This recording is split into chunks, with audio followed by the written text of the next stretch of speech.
আমরা যাকে এতদিন জানতাম পরিচ্ছন্নতা কর্মী ববি বেগম হিসেবে, আসলে তিনি ছিলেন অভিমানে পরিবার ত্যাগ করা ওয়াহিদা বেগম। নরসিংদীর রায়পুরার মেথিকান্দার রেল স্টেশনের সেই বৃদ্ধা, যিনি সারা জীবন মানুষের ফেলে রাখা ময়লা পরিষ্কার করেছেন।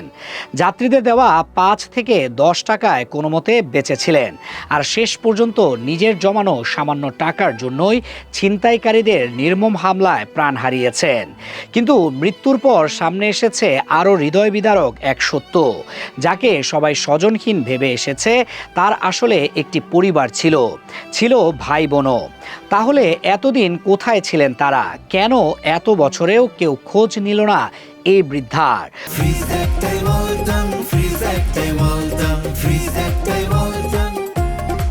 খোঁজ নিয়ে জানা গেছে, নিহত বৃদ্ধার প্রকৃত নাম ওয়াহিদা বেগম। বয়স প্রায় ৭০ বছর। তিনি বগুড়ার গাবতলী উপজেলার নারুয়ামালা ইউনিয়নের শাখাটিয়া এলাকার মৃত রহিম উদ্দিনের মেয়ে। তাদের ৮ ভাই বোনই ছিলেন বাক প্রতিবন্ধী। বর্তমানে তার ২ ভাই ও ৩ বোন জীবিত আছেন।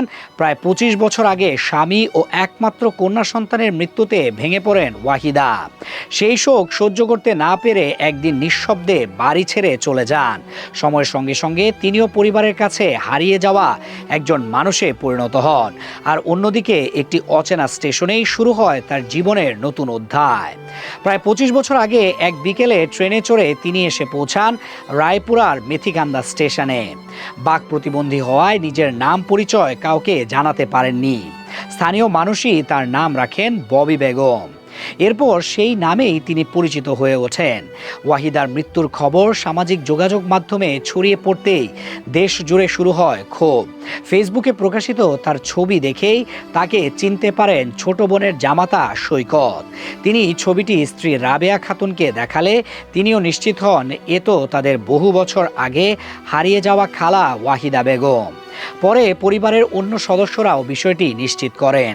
শনিবার তারা রায়পুরার নূরপুর কবরস্থানে গিয়ে তার কবর জিয়ারত করেন। কিন্তু জীবিত অবস্থায় তাকে খুঁজে পাওয়ার মতো কেউ কি সত্যিই ছিল না, নাকি সমাজই তাকে অনেক আগেই ভুলে গিয়েছিল?